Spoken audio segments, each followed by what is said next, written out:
मैंने YouTube के ऊपर एक सेकंड चैनल बनाया है जिसके ऊपर मैं एजुकेशनल वीडियोस के अलावा वीडियोस अपलोड करता हूं। तो अगर आप उस चैनल तक पहुंचना चाहते हैं जिसका नाम वक्कास है, तो आपको क्या करना होगा, अपने YouTube सर्च बार में जाना होगा और वहां जाकर आप टाइप करेंगे मेरा पूरा नाम वक्कास नासिर और आपको ये चैनल नज़र आएगा वक्कास नासिर का। इसके ऊपर जाएंगे और पेज को थोड़ा सा नीचे करेंगे तो आपको वक्कास लिखा नज़र आ जाएगा। इसके ऊपर क्लिक करेंगे तो फाइनली आप पहुँच जाएंगे उस चैनल तक और उन वीडियोज़ तक।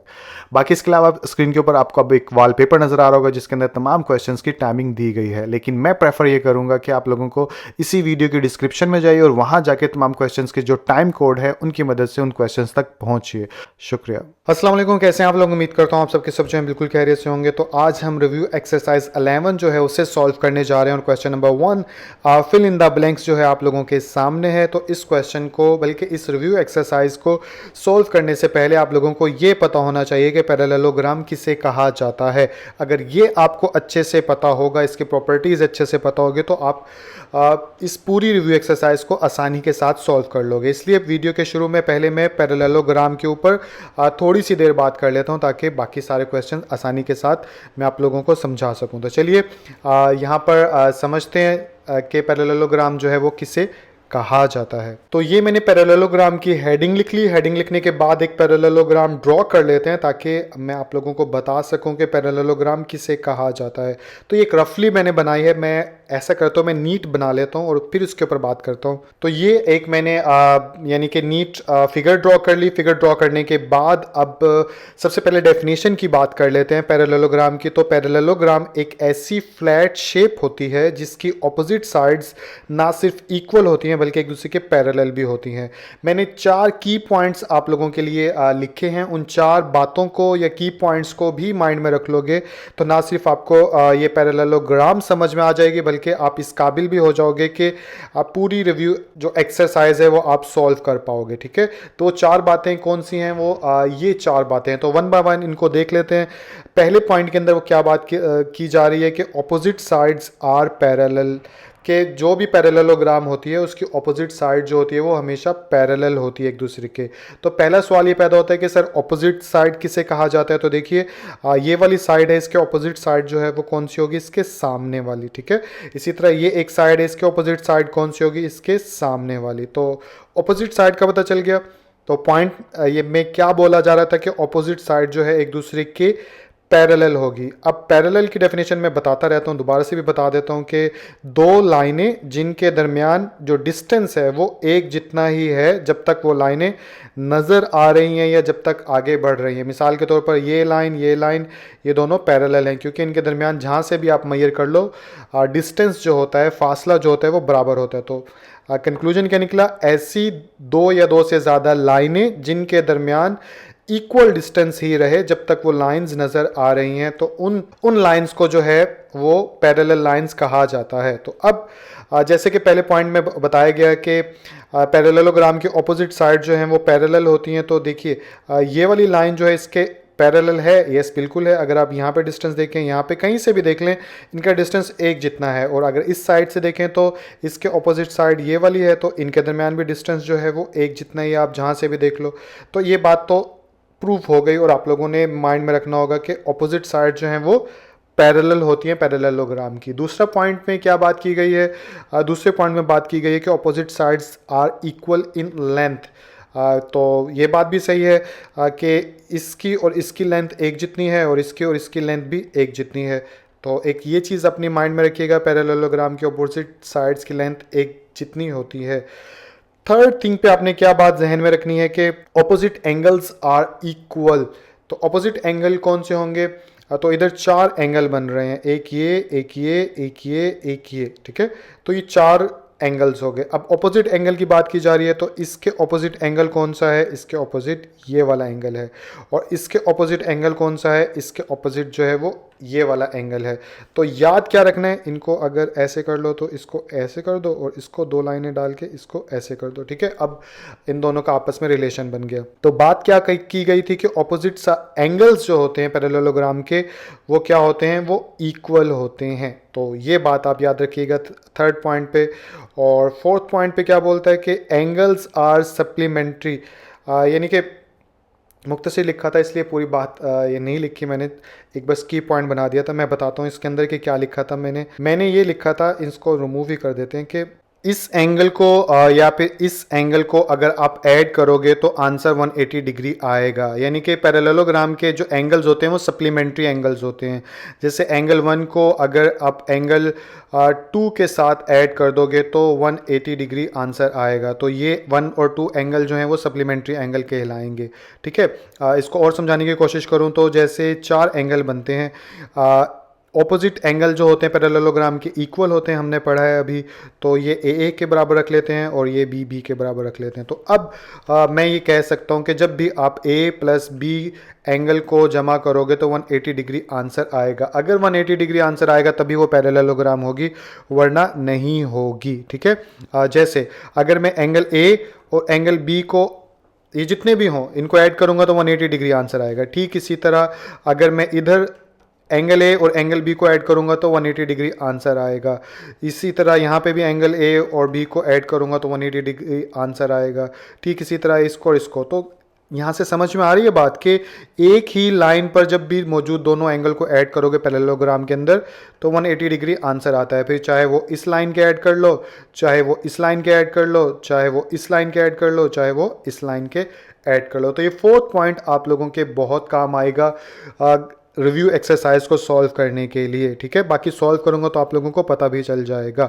ठीक है, तो आई होप पहला पॉइंट क्या था कि ये दोनों लाइनें जो हैं ऑपोजिट, ये ना सिर्फ एक दूसरे के इक्वल हैं बल्कि पैरेलल भी हैं। थर्ड पॉइंट क्या था कि ऑपोजिट एंगल्स जो होते हैं वो इक्वल होते हैं। और फोर्थ पॉइंट क्या था कि एक साइड पर मौजूद दो एंगल्स को जब भी ऐड करोगे तो 180 डिग्री आंसर आएगा। तो ये 4 पॉइंट थे। तो चलिए, अब काफ़ी आपने समझ लिया, अब हम रिव्यू एक्सरसाइज की तरफ चलते हैं और फिल इन द ब्लैंक्स वाला क्वेश्चन सॉल्व करते हैं। तो पहली फिल इन द ब्लैंक्स में क्या बोला जा रहा है, in a parallelogram opposite sides are equal. ठीक है, तो इस फिल इन द ब्लैंक्स में क्या आ जाएगा, इक्वल, क्योंकि अभी मैंने आप लोगों को बताया कि पैरेललोग्राम में ऑपोजिट साइड्स जो हैं वो इक्वल होती हैं। ठीक है, तो पहली fill in the blanks complete. अगली की तरफ चलते हैं, तो इसको थोड़ा सा ऊपर करते हैं। यस, दूसरी में क्या बोला जा रहा है, दूसरी में बोला जा रहा है in a parallelogram opposite angles are, वो भी इक्वल होते हैं ऑपोजिट एंगल्स। ठीक है, तो ऑपोजिट एंगल्स कौन से होते हैं, जैसे इसके ऑपोजिट ये है तो ये दोनों एक दूसरे के बराबर होंगे हमेशा, और ये दोनों इसके बराबर होंगे। ठीक है, तो दूसरी फिल इन द ब्लैंक्स भी हमारी कंप्लीट। थर्ड की तरफ चलें तो इसमें क्या बोला जा रहा है, diagonal of a parallelogram dash each other at a point.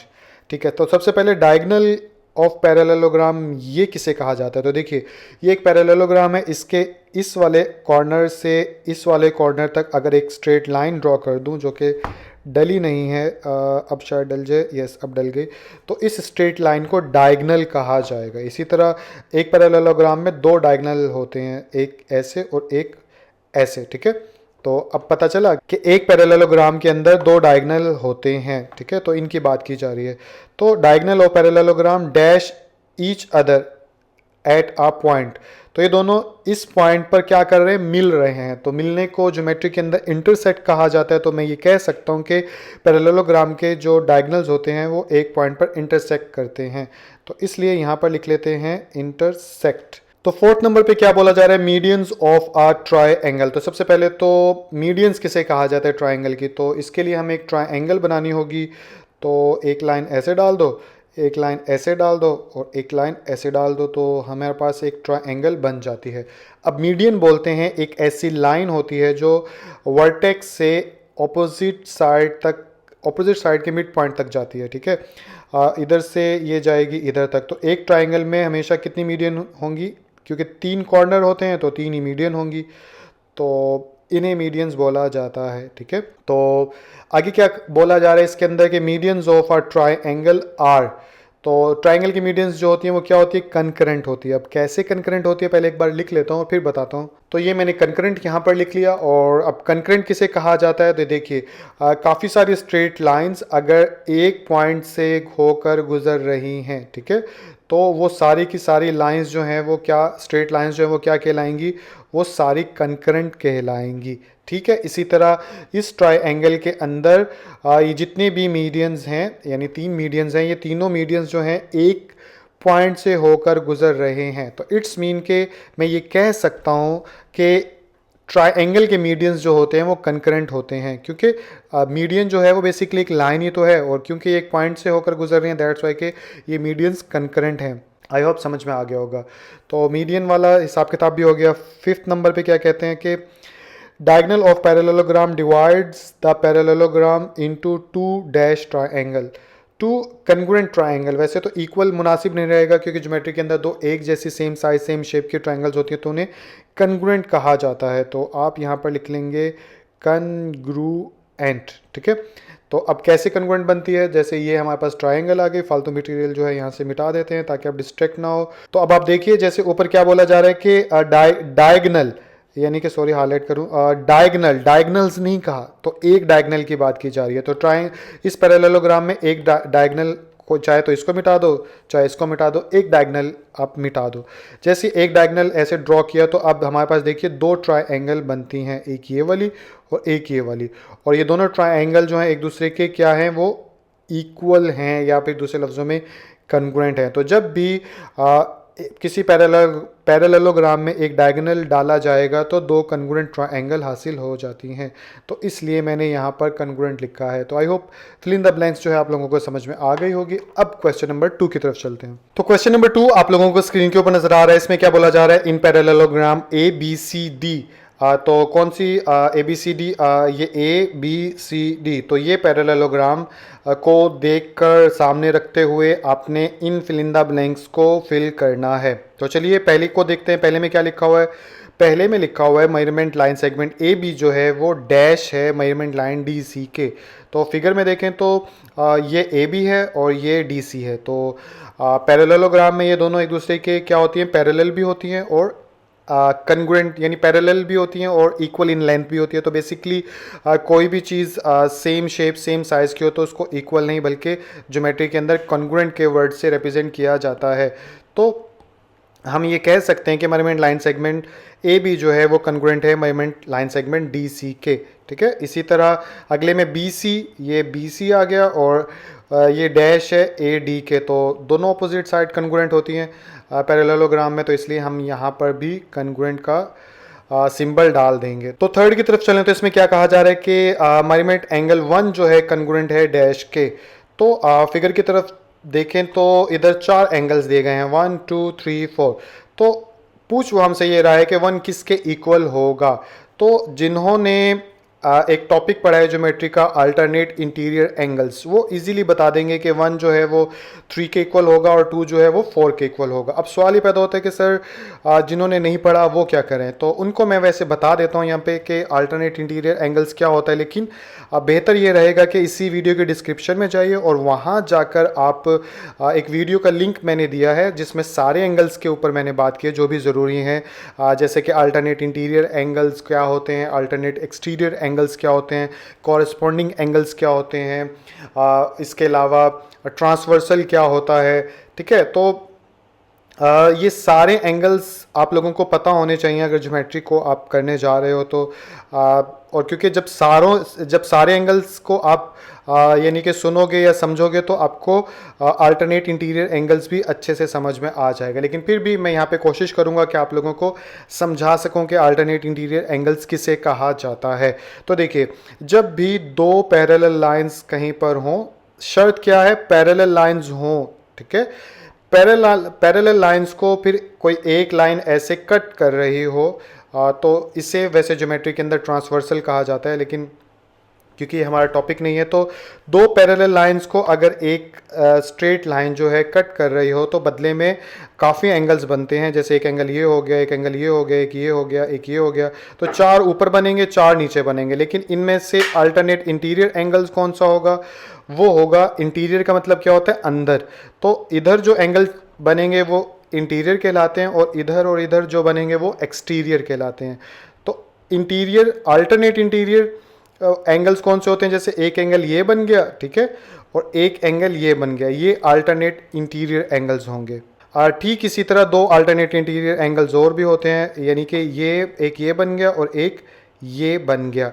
Alternate का मतलब ही ये होता है कि एक एंगल जो है वो लाइन के इस साइड पे होगा और एक एंगल जो है वो लाइन के इस साइड पे होगा। अब ज्योमेट्री के अकॉर्डिंग जो होता है वो अल्टरनेट इंटीरियर एंगल्स जो होते हैं वो आपस में इक्वल होते हैं या फिर कन्ग्रुएंट होते हैं, ठीक है। जैसे इसको 1 का नाम दे दूं, बल्कि आपकी फिगर के अकॉर्डिंग चलते हैं, इसको 1 का नाम दे दूं, इसको 2 का नाम दे दूं और इसको 3 का नाम दे दूं, इसके 4 का नाम दे दूं। तो अब ज्योमेट्री के अकॉर्डिंग एंगल 1 जो है वो एंगल किसके इक्वल होगा, 3 के होगा, और एंगल 2 जो है वो किसके कन्ग्रुएंट होगा या इक्वल होगा, एंगल 4 के। तो ये क्यों होगा, क्योंकि अल्टरनेट इंटीरियर एंगल्स के मुताबिक ये इक्वल होते हैं, ठीक है। तो आई होप कि समझ में आया होगा, और मैं नहीं जानता कि कितना समझ में आया। तो अगर यस एक चीज़ और भी, सॉरी मिटा दी मैंने, यहाँ पे दोबारा लेकर आते हैं।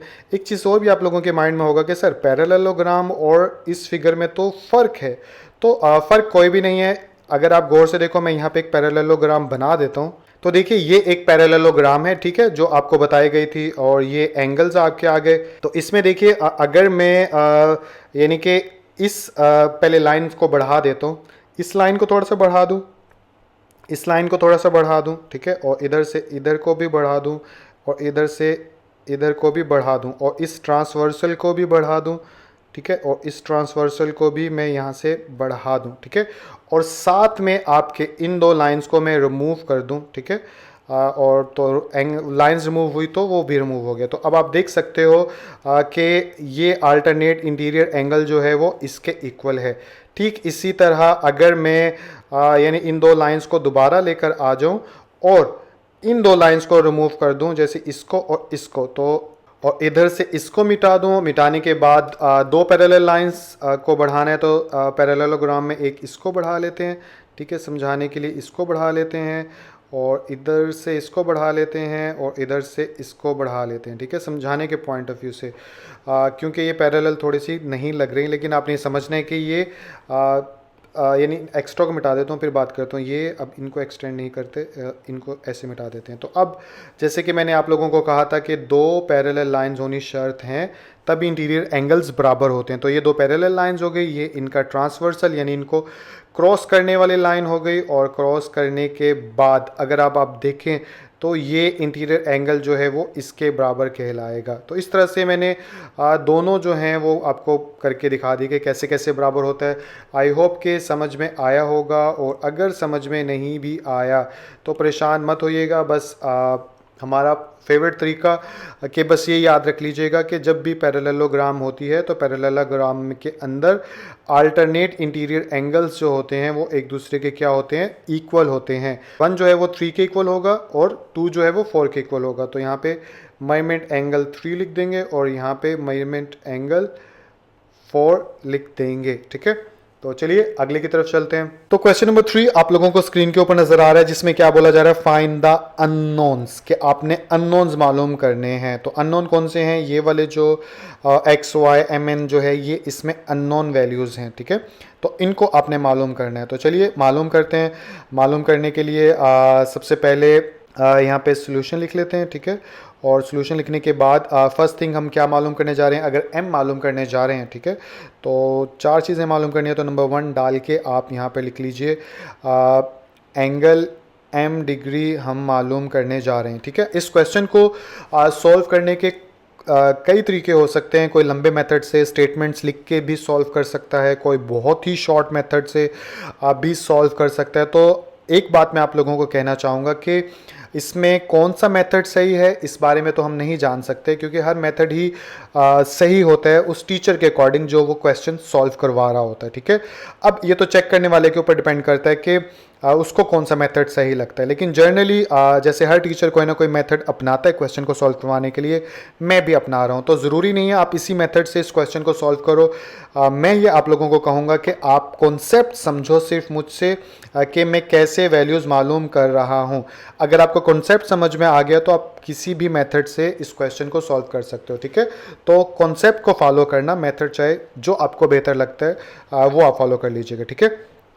तो सबसे नंबर 1 पे हम m डिग्री एंगल जो है इसको मालूम कर लेते हैं। तो इसको मालूम करने के लिए सबसे पहले मैं यहाँ पे एक स्टेटमेंट लिख देता हूँ, ठीक है, जिसके अकॉर्डिंग हम ये मालूम करेंगे। मिसाल के तौर पे अगर आपको बताऊँ तो ये एक पैरेललोग्राम है, अगर हम ध्यान से देखें, ठीक है, क्योंकि पैरेललोग्राम में दो ऑपोजिट साइड्स जो होती हैं वो एक दूसरे के बराबर होती हैं या कन्ग्रुएंट होती है। तो ये दोनों ऑपोजिट साइड्स हैं, यानी कि इसके अंदर, तो दैट मीन कि ये पैरेललोग्राम। और पैरेललोग्राम में वीडियो के शुरू में हमने बात की थी, ये एंगल सप्लीमेंट्री एंगल्स होते हैं, ठीक है, क्योंकि इनको ऐड करेंगे तो आंसर 180 डिग्री आएगा। तो इस पॉइंट को इस्तेमाल करते हुए हम m की वैल्यू मालूम करेंगे। तो ये चीज़ मैं यहाँ पे लिख भी देता हूँ रीज़न के तौर पर, ताकि चेक करने वाले को पता हो कि आपने याद नहीं किया, आपके पास कोई रीज़न है, ठीक है।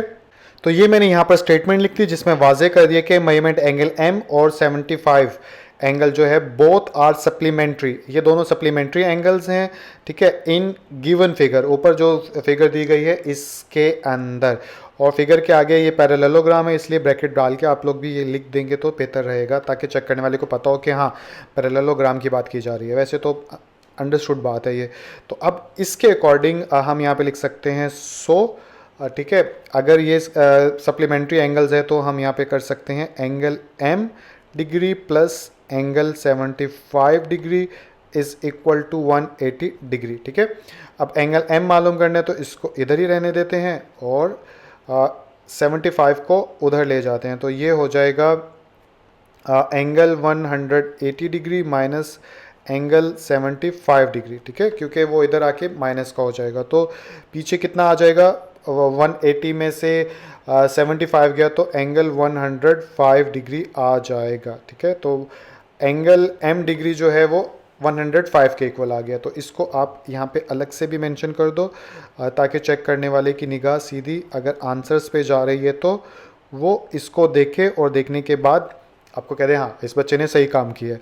तो ये m हमने मालूम कर लिया इसके अंदर, और रीज़न मैंने आप लोगों को बता दिया।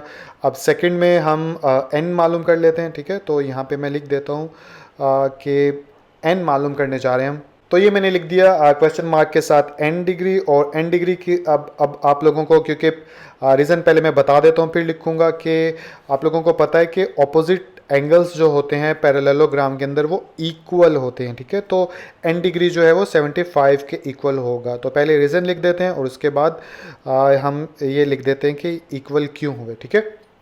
तो ये मैंने यहाँ पर स्टेटमेंट लिख दी कि इन फिगर या फिर parallelogram opposite angles are congruent, ठीक है।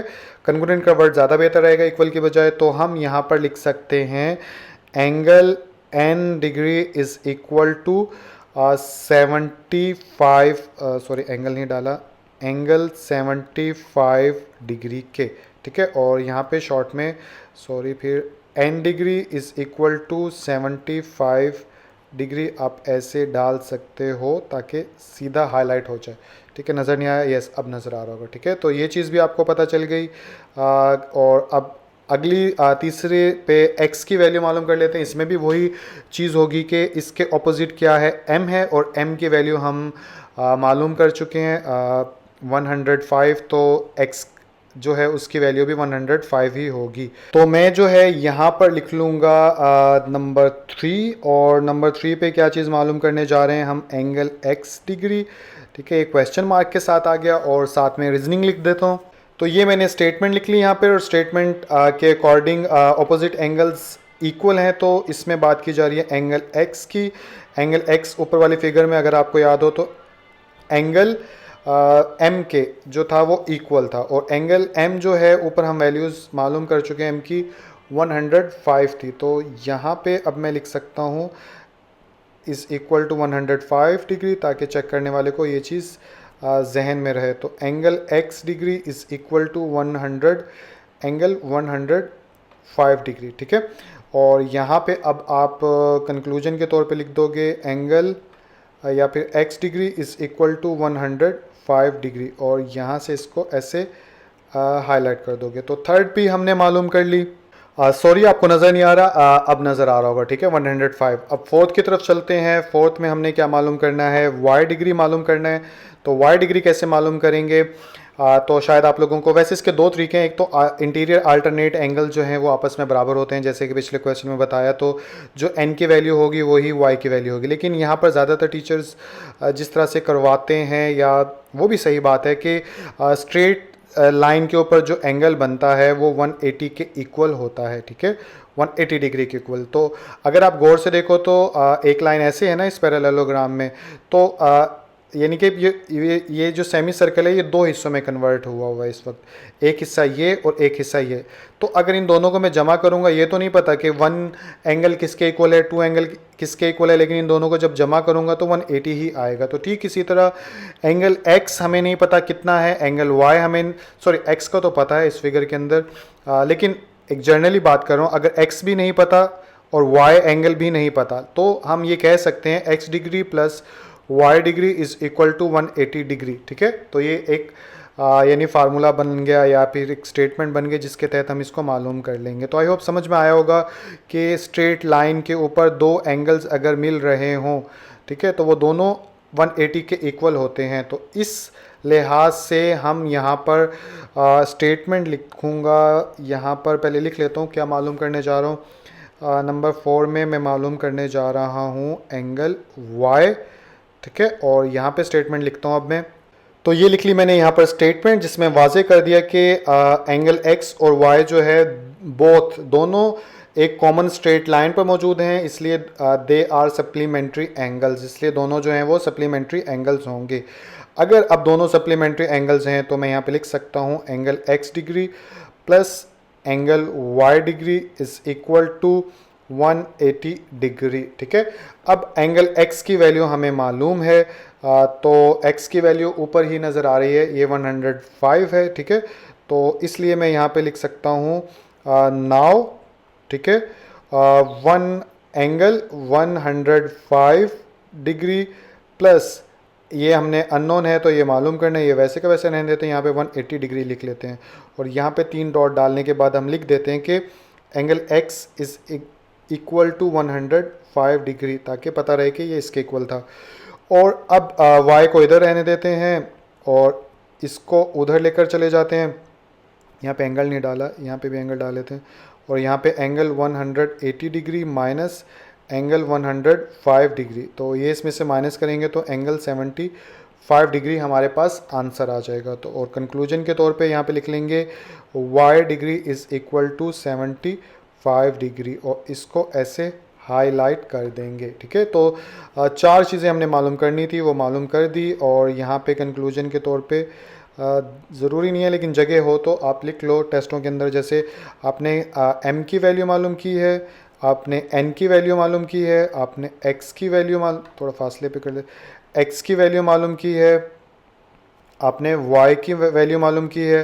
तो y की तो नज़र आ रही है 75 डिग्री है, x की जो है वो कितनी है, वो 105 डिग्री है, और m की कितनी है 105 डिग्री है, मुझे तो ज़ुबानी याद हो गई, और n की कितनी है वो 75 डिग्री है। तो ये 4 चीज़ें थी जो आपने मालूम करनी थी, और इस तरह से आपने मालूम कर ली। तो आई होप ये क्वेश्चन जो है समझ में आ गया होगा। अगेन कह रहा हूँ कि प्रोसीजर नहीं, कॉन्सेप्ट को फॉलो करिएगा, प्रोसीजर किसी भी टीचर के ले लीजिएगा, ठीक है।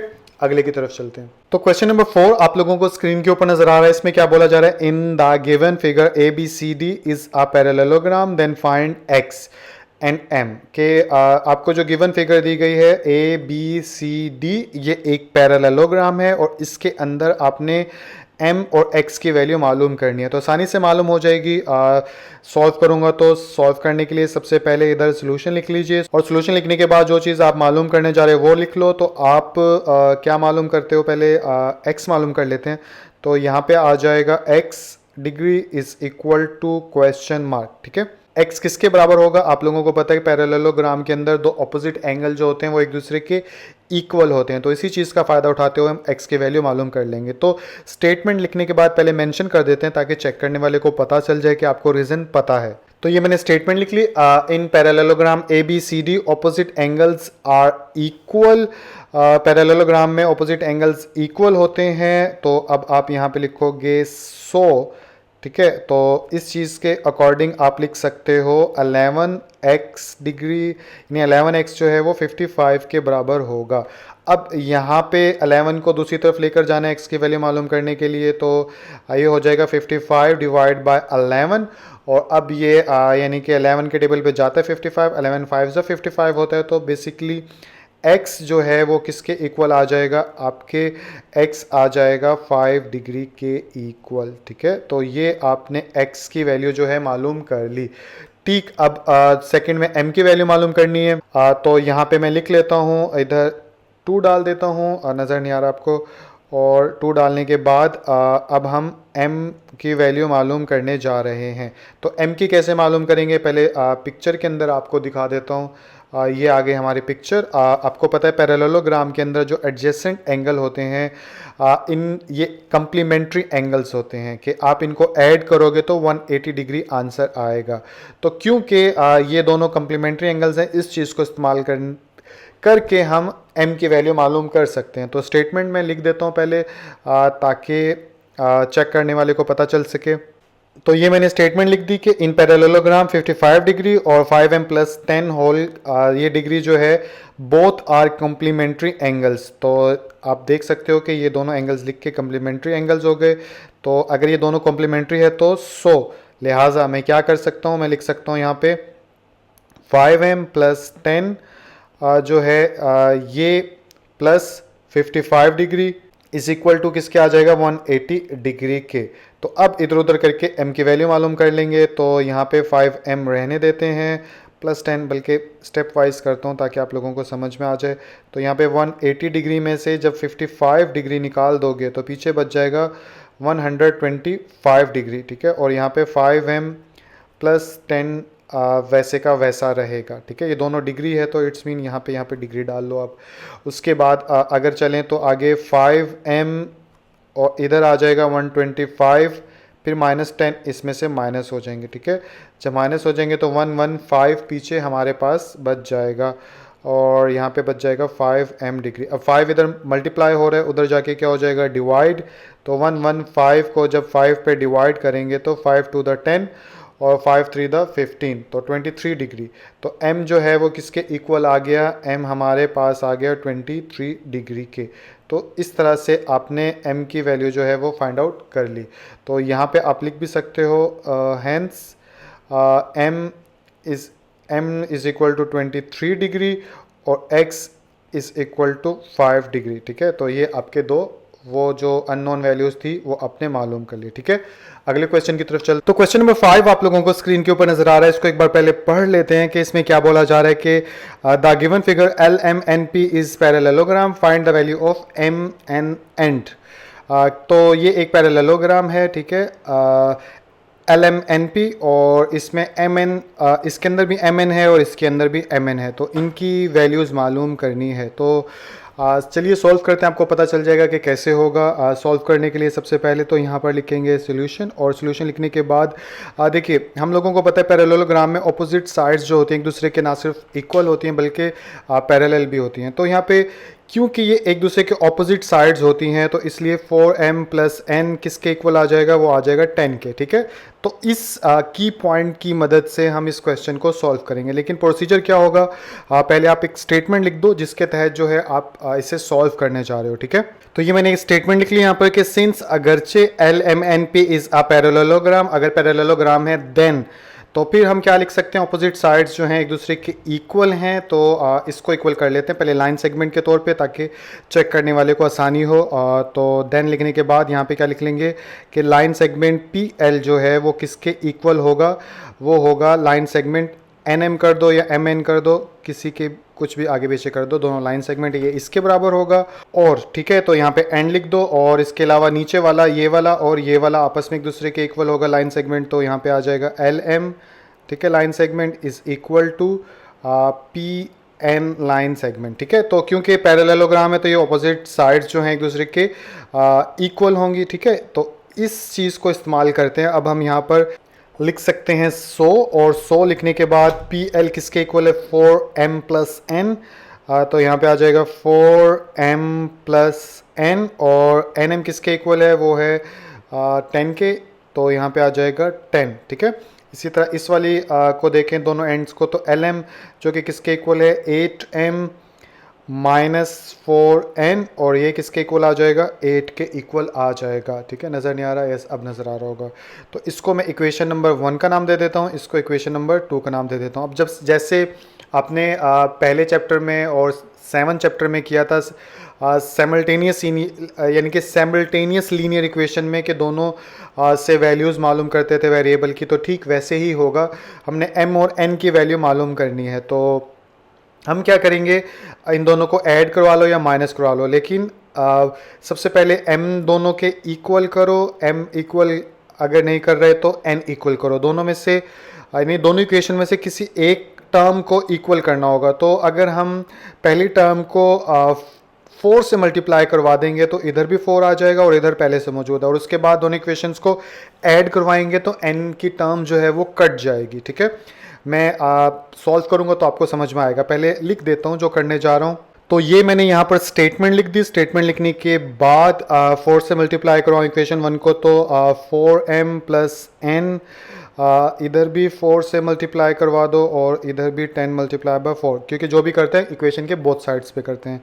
तो ये बन जाएगा for the 16m plus 4n is equal to 10 4 ज़ा 40, और इसको दे देते हैं इक्वेशन नंबर 3 का नाम। अब इक्वेशन 2 और 3 के अंदर ये वाली चीज़ें जो हैं वो एक जैसी हो गई। अब हम यानी कि ऐड करवा सकते हैं इक्वेशन 2 और 3 को। तो यहाँ पे स्टेटमेंट लिख देता हूँ बाय एडिंग इक्वेशन 2 एंड 3। तो ये मैंने स्टेटमेंट्स लिख दी, कलर भी चेंज कर दिया ताकि आप लोगों को वाजे नज़र आए। तो इक्वेशन 2 जो है वो स्क्रीन के अंदर लाऊं तो वो कितनी है 8m माइनस 4n। तो बल्कि पहले ये नज़र आ रही है थर्ड वाली, तो क्योंकि ऐड करना है कोई सी भी पहले लिख लो। तो पहले ये लिख लेते हैं 16m plus 4n is equal to 40, ठीक है। ये लिख ली, और इसके बाद 8m माइनस 4n, तो 8m माइनस 4n और इज़ इक्वल टू कितना आ गया 8, ठीक है। तो यहाँ पे लिख लेता हूँ इज़ इक्वल टू 8, ठीक है। ऐड में साइन नहीं बदलते तो इसलिए ऐसे ही लाइन डाल देते हैं, और नीचे लिख देते हैं 16 में 8 जमा करेंगे तो कितने हो जाएंगे 24, ठीक है। तो यहाँ पे आ जाएगा 24m। ये एक दूसरे से जो हम चाहते थे वो कैंसिल हो गया, और यहाँ पे आ गया 48। अब m की वैल्यू मालूम करनी है, तो 48 डिवाइड बाई कितना हो जाएगा, ये हो जाएगा 24, ठीक है। तो 24 को अगर 2 से करेंगे तो 48 आ जाएगा। वैसे आप 1 बाय 1 भी टेबल के थ्रू कर सकते हो, कैलकुलेटर के थ्रू भी कर सकते हो, ठीक है। तो m इज़ इक्वल टू कितना आ गया हमारे पास 2 आ गया। तो ये हमारे पास m की वैल्यू आ गई। अब n की वैल्यू कैसे मालूम करेंगे, इस m को जो है आप इक्वेशन 1 या 2 किसी के अंदर भी पुट कर दो। अगर हम इक्वेशन नंबर यानी कि 1 के अंदर पुट कर दें तो इसका आंसर ले आते हैं। तो यहाँ पे स्टेटमेंट लिख देता हूँ मैं। तो ये मैंने स्टेटमेंट लिख दी। Now by putting the value of m in equation 1। Equation 1 कितनी है 4m प्लस n, तो 4m प्लस n और साथ में आ जाएगा 10, ठीक है। तो यहाँ पे लिख दूंगा इज़ इक्वल टू 10। इसके अंदर m की वैल्यू जब हम ऐड करेंगे तो यानी कि पुट करेंगे तो ये हो जाएगा m बराबर है 2 के। तो यहाँ पे आ गया 2 plus n is equal to 10। 4 to the 8 plus n is equal to 10। इधर n रह जाएगा, उधर सॉरी नज़र नहीं आ रहा आपको, और उधर जाके हो जाएगा 10 माइनस 8 और n इज़ इक्वल टू आ गया 2। तो ये हमारे पास n की वैल्यू आ गई, ठीक है। तो यहाँ पे आप लिख दोगे दोनों की वैल्यू 2 2 है, हैंस और हैंस लिखने के बाद m is equal to 2 and n is equal to 2, ठीक है। तो आई होप ये क्वेश्चन भी समझ में आ गया होगा। तो क्वेश्चन नंबर 6 जो है उसमें क्या बोला जा रहा है इन क्वेश्चन 5। तो यानी कि क्वेश्चन नंबर 6 के अंदर क्वेश्चन नंबर 5 का डेटा ही हमने इस्तेमाल करना है, तो इसलिए ऊपर करें तो ये क्वेश्चन नंबर 5 आ गया। तो अब ये क्वेश्चन समझ में आ सकता है कि क्वेश्चन नंबर 5 के अंदर sum of opposite angles of the parallelogram is 110, ठीक है। यस बिल्कुल, sum of the opposite angles of 110 है, तो यस बिल्कुल 10 है। और साथ में क्या पूछा है फाइंड द रिमेनिंग एंगल्स। तो बेसिकली यानी कि इन दोनों का ऑपोजिट तो 110 है, जिसमें बताने का फ़ायदा पता नहीं क्या है, लेकिन ओवरऑल हमने जो मालूम करना है m एंगल और p की जगह जो एंगल है इन अननोन एंगल्स को मालूम करना है, ठीक है। तो आसानी से मालूम कर सकते हैं। तो मालूम करने के लिए सबसे पहले लिखेंगे यहाँ पे सोल्यूशन, और सोल्यूशन लिखने के बाद सबसे पहले स्टेटमेंट लिख देते हैं कि जिसके अकॉर्डिंग हम क्वेश्चन को सॉल्व करेंगे। तो ये मैंने यहाँ पर स्टेटमेंट लिख ली जिसमें क्या बताया कि if L M N P is a parallelogram, अगर तो ये पैरेललोग्राम है, देन ये दोनों एंगल जो है एंगल पी और एल ये सप्लीमेंट्री एंगल्स होंगे और ये 180 के इक्वल होते हैं। तो वही चीज़ लिख लेता हूँ यहाँ पे कि then measurement angle L plus measurement angle P, ठीक है। चाहे तो आप इन दोनों को कर लो या पहले चाहे तो इन दोनों को कर लो, यानी कि दोनों में एक वैल्यू गिवन है तो दूसरी हम मालूम कर सकते हैं। तो ये हो जाएगा 180 डिग्री के, ठीक है। तो एल जो है हमारे पास गिवन है वो कितना है 55 डिग्री, तो यहाँ पे आ जाएगा 55 डिग्री प्लस यहाँ पे एंगल पी ही रह जाएगा और यहाँ पे 180 डिग्री ही आ जाएगा।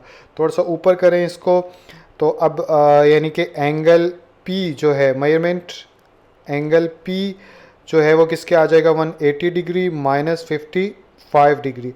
तो 180 में से 55 चले जाएंगे तो 125 डिग्री आ जाएगा। तो मेजरमेंट एंगल पी हमारे पास कितना आ गया, तो यहाँ पे लिख भी देता हूँ angle P is equal to 125 degree. तो ये हमारे पास एंगल पी आ गया, ठीक है। तो नज़र अब आ रहा होगा आप लोगों को। तो एंगल पी हमारे पास आ गया, तो अगर ये 125 है तो फिर ये भी 125 होगा, ठीक है, बिकॉज ऑपोजिट एंगल्स पैरेललोग्राम में सेम होते हैं। तो फिर अब हम यहाँ पर एक और नीचे स्टेटमेंट लिख देंगे। तो ये स्टेटमेंट लिख दी, because L M N P is a parallelogram, then opposite angles कौन कौन से हैं, एंगल पी और एंगल एम, ठीक है। तो यहाँ पे लिख देंगे एंगल पी, ठीक है, वो किसके इक्वल होगा, एंगल एम के, ठीक है।